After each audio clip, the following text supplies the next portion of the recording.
계속적으로 여섯 번째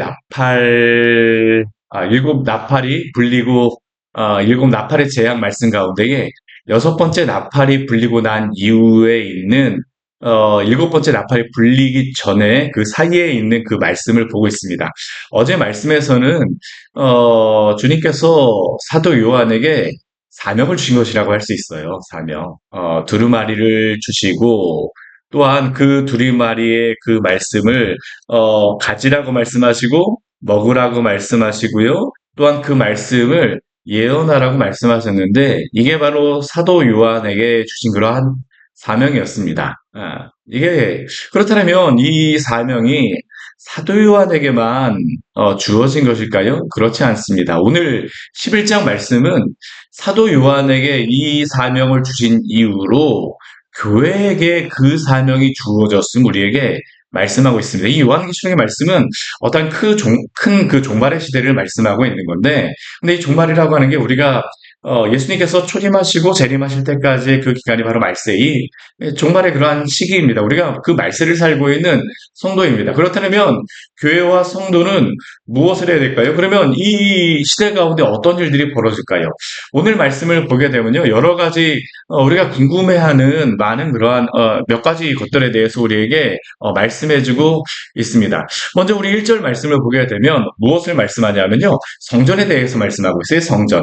우리 사도 요한에게 어제는 두루마리를 주셨다라고 이야기하는데 오늘 1절 말씀을 보게 되면요, 지팡이 같은 갈대를 주었다라고 이야기합니다. 지팡이와 같은 갈대를 주었다. 근데 이 갈대는 어떠한 특징이 있을까요? 이 지팡이와 같은 갈대는 무엇을 하기 위한 것일까요? 이것은 줄자 같은 겁니다. 줄자. 줄자.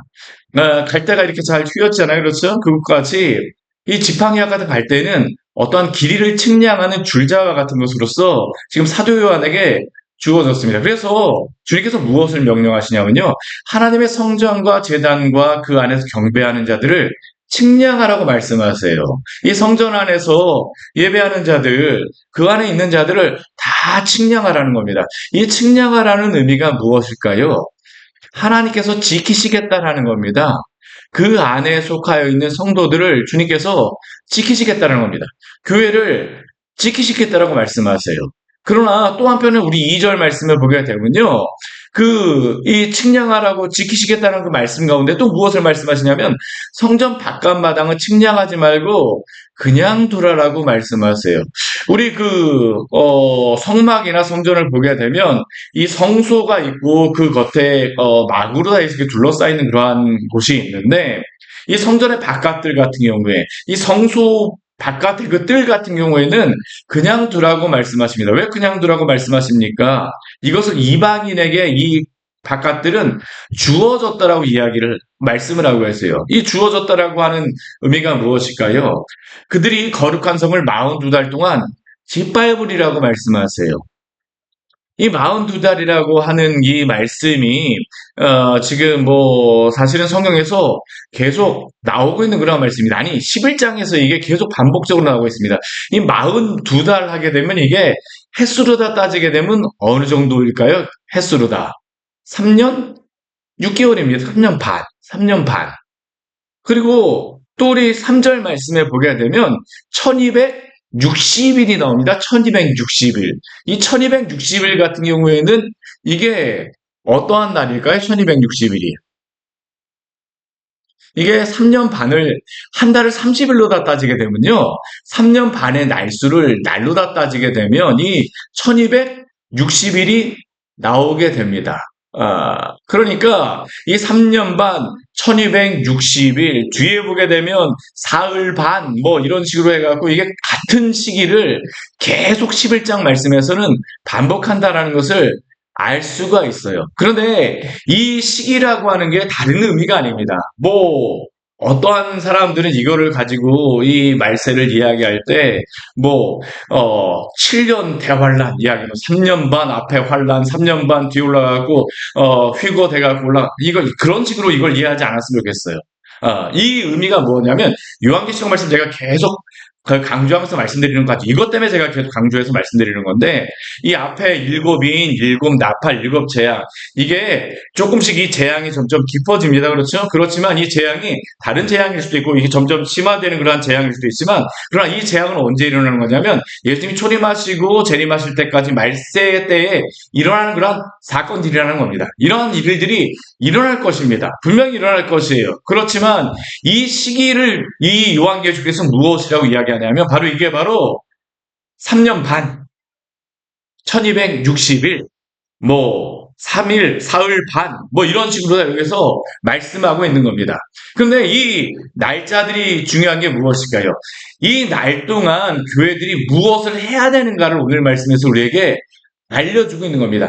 이 예수님께서 초림하시고 재림하시는 때까지 어떤 일이 벌어질까요? 우리 그 뒤에 말씀을 보게 되면 무엇을 하라고 말씀하시냐 하면 우리 3절 말씀을 보게 되면 두 증인에게 권세를 주셨다라고 합니다. 두 증인, 이 두 증인은 어떠한 증인일까요? 이 증인들에게 무엇을 하라냐면 붉은 베옷을 입고 1260일 동안 예언을 하라고 말씀하고 있습니다. 이 두 증인에게 예언을 하라고 말씀합니다. 이 예언을 하라는 의미는 무엇일까요? 말씀을 전하라는 것입니다. 말씀을 전하는 것이에요. 이 두 증인을 우리 또 4절 말씀에 보게 되면 무엇으로 그들을 이야기하냐면 우리 4절 말씀에 보게 되면 무엇이라고 합니까? 두 감람나무, 두 촛대. 사실 이것을 뭐 요즘에 이단들이 자신들을 뭐 두 증인, 두 감람나무, 두 촛대 하면서 교회를 미혹합니다. 아닙니다. 이단 그 괴수, 이단의 그런 그 앞에 있는 그 괴수들, 이단의 그 지도자들을 이야기하는 게 아니에요. 이것은 누구를 이야기할까요? 무엇을 이야기할까요? 교회와 성도를 이야기하는 겁니다. 교회와 성도에게 이 사명을 주셨어요. 무엇을 합니까? 예언하라는 겁니다. 예언 사역은 무엇일까요? 하나님의 말씀을 전하라는 겁니다. 전투하는 교회로서 이 땅에서 교회가 무엇을 해야 됩니까? 하나님의 말씀을 전하라, 선교하라, 복음을 전파하라. 이게 바로 교회에게 주신 사명이라는 겁니다. 우리 이 두 감람나무 두 촛대라고 이야기를 하는데 이 두 촛대 같은 경우 우리 촛대가 우리 요한계시록에서는 계속적으로 나타내는 그런 상징이 있습니다. 그 두 촛대가 무엇을 상징합니까? 교회를 상징해요. 교회. 특별히 여기서 두 촛대, 두 감람나무 앞에서 일곱 교회 이야기하는데 왜 일곱 교회에서 왜 두 촛대로 이야기하느냐? 우리 그 성경 말씀에 보게 되면 구약 성경에 보게 되면 이 두 명이라고 하는 게 중요한 의미가 있어요. 무엇에서 중요할까요? 증인으로서의 의미가 바로 둘이라는 의미입니다. 일곱 교회라고 하는 의미는 전 세계 온 그 예수님이 초림하시부터 그 재림하실 때까지 모든 교회를 상징하는 것으로서 일곱 교회를 이야기하였다면 여기 두 증인 두 감람나무의 그런 의미는 뭐냐면 증인으로서의 의미가 바로 이 둘이라고 하는 의미입니다. 두 감람나무로서 두 촛대로서 무엇을 해야 될까요? 교회는 주님의 말씀을 전해야 된다는 겁니다. 주의 말씀을 증거해야 돼요. 예수님이 초림하시고 재림하실 때까지 교회 사명이 무엇일까요? 말씀을 전하는 것입니다. 이게 바로 교회의 사명이죠. 근데 교회가 이 사명을 전할 때에 권세를 주셨습니다. 어떠한 권세를 주십니까? 우리 5절 말씀에 보게 되면 이러한 권세를 주셨어요. 5절 말씀 같이 한번 읽어볼까요? 만일 누구든지 그들을 해하고자 하면 그들의 입에서 불이 나와서 그들의 원수를 삼켜버릴 것이요. 누구든지 그들을 해하고자 하면 반드시 이와 같이 죽임을 당하리라. 우리 6절 말씀도 같이 한번 읽어볼게요. 그들이 권능을 가지고 하늘을 가다 그 예언을 하는 날 동안에 비가 오지 못하게 하고 또 권능을 가지고 물을 피로 변하게 하고 아무 때든지 원하는 대로 여러 가지 재앙으로 땅을 치리라. 이게 무엇이냐면 교회의 권세를 나타냅니다. 특별히 여기 두 증인이라고 이야기하는데 여기에 상징적으로 대표하는 증인으로서의 그 사람들을 사실은 사역을 가지고 지금 표현을 하고 있습니다. 여기에 보게 되면 불이 나와서 그 원수를 삼켜버리는 그러한 사건들, 또한 하늘이 닫혀버리는 그러한 일들, 또한 비가 오지 못하게 하는 그러한 일들, 또 물이 피로 변하는 그러한 사건들, 어떠한 그 사람들에게서 구약 성경에 보게 되면 어떠한 사람들에게서 일어났던 일들입니까? 엘리야와 모세에게서 일어났던 일입니다. 엘리야가 하나님께 기도했을 3년 반 동안 비가 오지 않았었잖아요. 그렇죠? 하늘이 닫혀버렸습니다. 뭐 마른 장마를 해갖고 걱정 많이 했었는데 또 비를 내주셔서 참 감사하잖아요, 그렇죠? 근데 이 엘리야의 시대는 3년 반 동안 비가 오질 않았어요. 비가 이렇게 오질 않으니까 어떻게 합니까? 물을 찾아서 다녔었죠. 근데 이게 누가 한 통입니까? 엘리야가 하나님의 말씀을 전하는 대로 이러한 일이 벌어졌던 겁니다. 모세도 또한 그가 하나님의 증인으로서 이야기했을 때 나일강이 다 그 피로 변하고 먹지 못하는 그라물로 다 변화였었죠. 교회에게 이러한 권능을 주셨다는 겁니다. 하나님의 말씀을 따라서 이 말씀을 전할 때에 교회에 이러한 말씀의 권능을 주셔서 하나님의 말씀이 전파되도록 하셨어요. 우리가 이 교회 시대를 보게 되면요, 많은 이적이 일어날 때가 있습니다. 어떤 때에 발생하게 되냐면, 복음이 전파되어지고, 복음이 막 가로막힐 때 하나님이 막 그냥 역사하십니다. 예전에 뭐 제가 종종 저희 아버지가 목회하실 때 정말 상여가 와갖고 다 죽었다는데 거의 죽었던 분이 일어나셨어요. 그러니까 그 동네가 완전히 복음화되어졌어요. 그때 막 교회 성전 건축하고 막 그런 일들이 있었었는데, 오늘날에도 아프리카나 그런 데 가게 보게 되면 복음이 첨예하게 부딪히는 데에는 이러한 사역들을 하나님께서 일으키십니다. 왜냐하면 이러한 일들을 통해서 하나님이 살아계시다라는 것을 막 보여주세요. 교회를 통해서 일으키시는 하나님의 사역들입니다. 때때로 우리에게 이적도 일으키십니다. 우리도 기도하다 보면 하나님이, 야, 어떻게 이러한 일들이 벌어지지? 정말로 우리에게 간증들이 있잖아요. 그렇죠? 또한 교회에게 간증들을 주십니다. 이러한 권세들을 주세요. 이게 언제 일어날까요? 예수님이 초림하시고 재림하실 때까지 이 3년 반 동안, 이 42달 동안 1260일에 예언하는 그러한 기간 동안 이러한 권세를 주셔서 하나님의 복음이 전파되어진 일들이 벌어지게 됩니다. 이 사람들은 누구입니까? 교회는 무엇입니까? 증인입니다. 사랑하는 여러분, 우리 모두가 주님의 증인으로 살기를 원합니다. 증인으로 살아가십시오. 요한계시록 우리에게 그것을 말씀하고 있어요. 뭐 휴거 그런 걸 여기서 이야기하는 게 아니라 이러한 증인으로 살아야 된다는 겁니다. 증인으로 살아가야 돼요, 교회는요. 주님이 다시 오시는 날까지 우리는, 교회는 증인으로 살아가야 됩니다. 두 감람나무와 같이, 두 촛대와 같이 이단의 지도자가 아니라 교회가 바로 이러한 일들을 감당해야 합니다. 이러한 권세를 주셨습니다. 그런데 우리 2절 말씀 우리 보게 되면 거룩한 성을 42달 동안 짓밟으리라고 말씀을 하세요. 굵은 베옷을 또한 입고 있다라고 이야기를 합니다. 우리 앞에 말씀을 보게 되면 교회는 또한 전투하는 교회라는 것을 말씀합니다. 우리 일곱 교회 같은 경우를 보게 되면요, 하나님의 그 말씀을 전하는 이러한 가운데에서 이 일곱 교회들이 여러 가지 환난과 박해와 어려움 가운데 있습니다. 이게 무엇을 말하느냐면 교회는 두 가지의 일들이 일어난다는 겁니다. 하나님의 복음을 증언하는 그러한 그 권세를 가지고 복음의 전파에 일들이 일어나기는 하지만 또한 그 가운데서 무엇도 있었습니까? 박해도 있었습니다. 이게 교회 성전 안에 있는 그러한 그 성도들을, 교회를 측량하셔서 지키시기도 하지만 또 한편에서 어떻습니까? 박해도 있다라는 겁니다. 성전 바깥들, 이 범죄해갖고 뭐 교회 안에 있는 성도들 가운데에서 뭐 따로 그렇게 한다는 그런 의미가 아니라, 죄를 범해서 그런 의미, 여기선 그런 의미가 아니라 교회 안에는, 교회의 역사 가운데에는 이 예수님이 오시고 다시 재림하실 때가 이 교회 역사입니다. 이게 교회 역사 안에는 얼마나 많은 순교자들이 있었습니까? 교회는 순교자들의 피 위에 세워졌다고 이야기를 하잖아요. 이게 교회 역사 안에 있었던 일입니다. 하나님의 복음이 한편에서는 전파되어지고 또한 이 복음 때문에 박해도 받게 됩니다. 오늘 우리 대한민국 안에서도 저는 박해가 있다고 생각을 해요.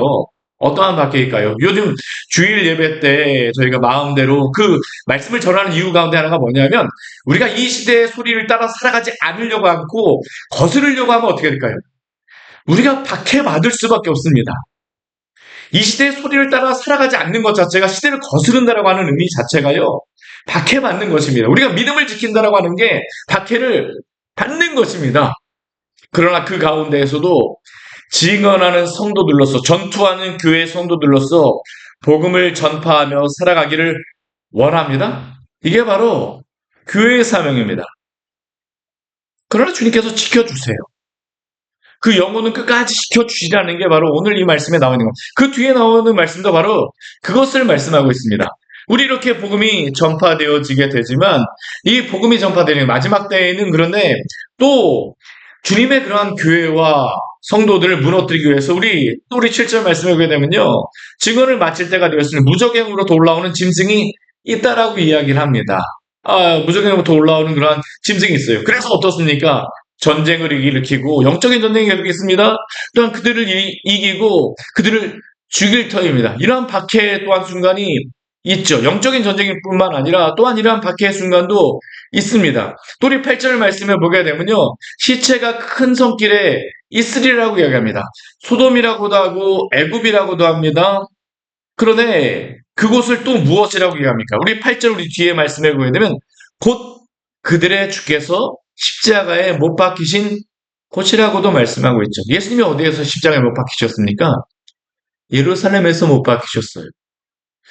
우리는 소돔, 애굽, 주님을 모르는 곳에서만 박해가 있다라고 생각할지 모르지만 그러나 예루살렘에서도 하나님의 말씀을 안다라고 하는 그곳에서도 이러한 박해가 있었습니다. 교회 안에도 이러한 박해가 있을 수 있음을 또한 있었음을 우리에게 알려주고 있죠. 또한 우리 9절 말씀에 오게 되면 얼마나 이 박해가 심하든지 사흘 반 동안 무덤에서 장사하지도 못하게 하리라.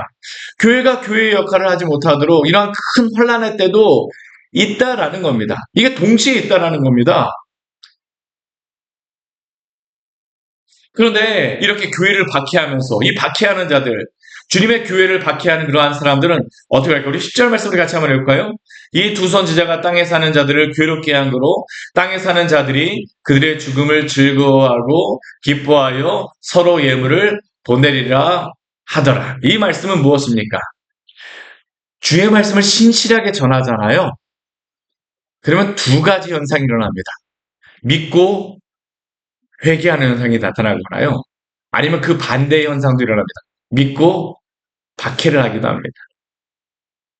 주님의 말씀을 신실하게 전하게 되면 사실은 이러한 일이 벌어져요. 엘리야도 모세도 주님의 말씀을 잘 전했습니다. 이적과 기적도 일어났습니다. 그런데 아까 불이 내렸잖아요. 우리 열왕기 우리 1장 말씀에 나오는 겁니다. 아하시야가 그 바알세북에 가서 내가 죽을 병이 걸렸는데 하나님께 묻지 않고 바알세북에 가서 물으니까 엘리야가 너가 죽으리라고 이야기한 겁니다. 그러니까 이 아하시야가 어떻게 합니까? 사람을 보내잖아요. 근데 하나님께서 불을 내리셔갖고 그 군사들을 죽이셨던 사건이 일어난 겁니다. 하나님의 말씀을 신실하게 전하고 회개하라고 말씀했는데도 불구하고요. 회개하지 않고 오히려 대적하는 자들도 교회를 향해서 있으리라는 겁니다. 이러한 일들이 실제로 역사 가운데 있지 않았습니까? 마지막 때가 되면 이러한 것들이 더 극심해지겠죠. 기뻐하고 즐거워합니다. 마음에 부딪히게 되면 회개해야 되는데 회개하지 않습니다.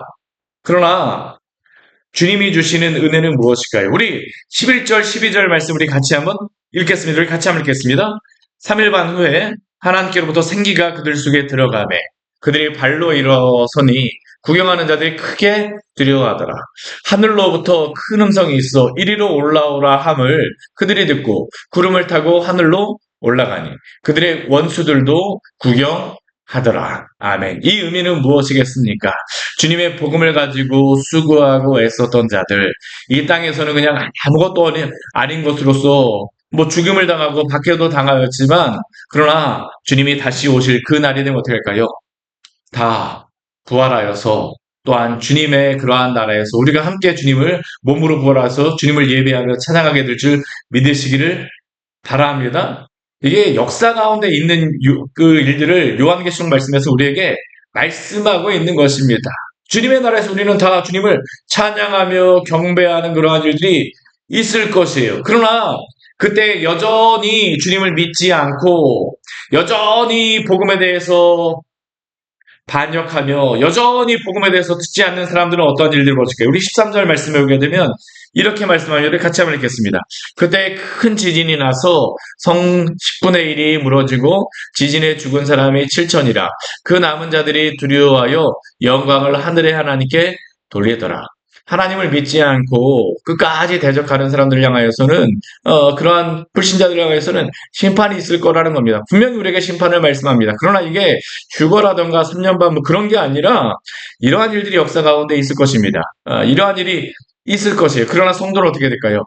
이 마지막 때에 두 증인과 같이 복음을 자랑하며 전도하는 교회로 그 선교하는 교회로 전도하는 성도로 선교하는 또한 선교로서 우리의 땅끝, 우리가 사는 곳이 땅끝입니다. 그곳에서 주의 복음을 증거하며 살아가는 우리 복된 성도들 되시기를 축원합니다.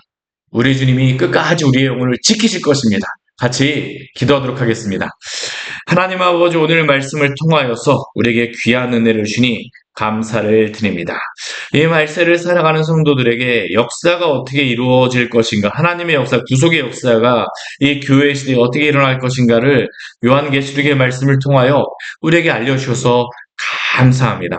물론 이 말씀이 분명하게 며칠 날 이렇게 말씀하진 않지만, 그러나 주님이 초림하시고 재림하실 때까지 어떻게 역사를 이끌어 가시며 어떻게 주의 구원의 구속사를 이끌어 가시고 주님이 재림하실 때까지 어떤 일들이 벌어질 것인지, 또한 교회가 어떤 사명을 가지고 또한 성도가 어떠한 일들을 감당해야 될 것인지 알려주셔서 감사합니다. 오늘 말씀과 같이 저희들 하나님 아버지 교회에게 또한 성도에게 주신 하나님 아버지 권세가 있고, 또한 그 가운데에서 박해도 있지만 주님이 주신 이 사명 잘 간직하며 주의 복음에 또한 친병들로서 증인들로서 주님의 복음을 잘 전파하는 교회요 성도로서 주님 살아가기로 나오니 주의 함께하여 주시고 주의 성도들 눈동자와 같이 지켜 주시옵소서. 예수님 이름으로 기도드립니다. 아멘. 오늘 말씀 같이 기억하시면서 기도하며 나가도록 하겠습니다.